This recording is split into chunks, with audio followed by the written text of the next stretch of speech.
যদি একবার পা স্লিপ করে এই জায়গায়, আহ, কোমর ভেঙে যাবে কোমর।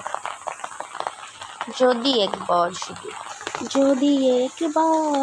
যদি একবার পা স্লিপ করে, তাহলে আর আমাকে এখানে খুঁজে পাওয়া যাবে না। যদি একবার পাটা স্লিপ করে, চিৎপটাং হয়ে যাবে, চিৎপটাং।